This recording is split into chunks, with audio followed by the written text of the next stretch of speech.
Okay guys, I'm back. So I mixed everything up, and again, I'm a hand person, so take off all the jewelry always. But get in there with a spoon or a hand, or you can even do it in a mixing bowl if you don't like getting your hands icky.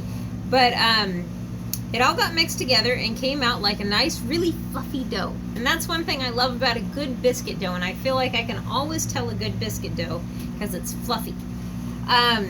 So I went ahead and I mixed in a teaspoon and a half. I separated the dough into two, and 1/2 of the dough is in the oven, so you'll get to see the final outcome here in about 2 minutes. But the other half I mixed in a teaspoon and a half of Johnny's, just kind of guessed, and then probably a good claw machine pinch of cheese. So, and this is what it kind of looks like, and you can kind of see it all mixed together.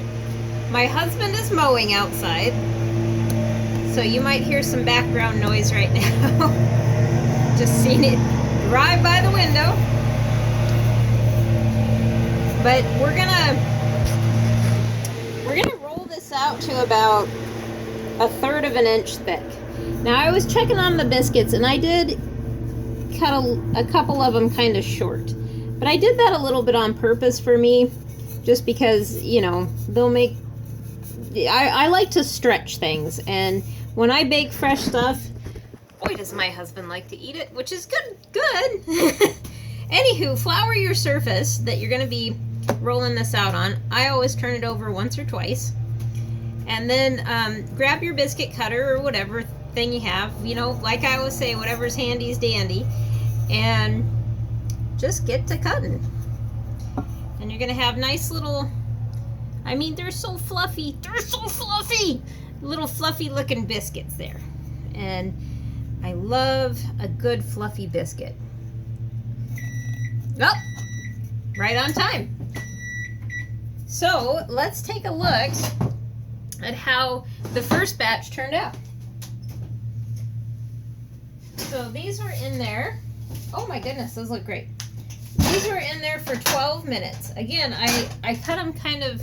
I rolled them a little thinner than what it calls for, but this is what the outcome was. Look at those.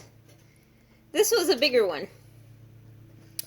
And I always say brush things with butter like this when they come out, because it kind of helps moisten it up a bit.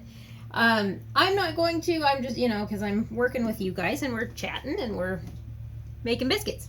But I'm going to take these off real quick and just put them on my counter. And they're not too heavy or dense either. I mean, they feel kind of like little, they got little puffy pockets in them. So anyways, cheesy biscuits. Those are going on real quick.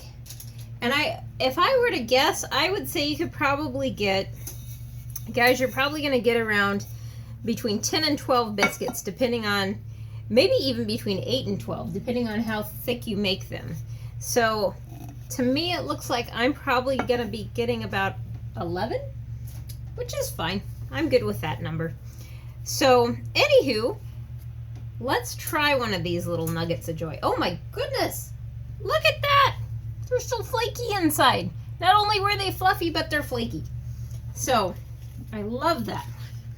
Get my big bread knife and a little slather of butter, and I'll let you guys know if this is worth the effort, which in all honesty, it has been kind of like the crackers, one of the easiest videos and recipes to follow.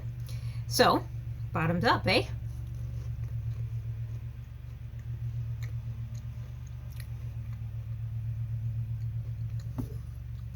Yes, that is a good biscuit. So, oh boy, that would be great with some jam. I've been contemplating doing a video on clotted cream, because that's kind of a fun British thing to do, and if you have never had clotted cream, it is delightful. Anywho, highly recommend the biscuit. I would say for us that kicking it up another 1/4 teaspoon of salt, from a 1/4 teaspoon to a 1/2 teaspoon, I think that was the right call. And I also used unsalted butter. So again, if you don't use salted butter, I would kick the salt level up a little bit. So that being said, I'm going to go get the rest of them done. Good luck, you guys. I hope you enjoyed this one. Homemade biscuits, there's nothing like them. We'll see you guys soon.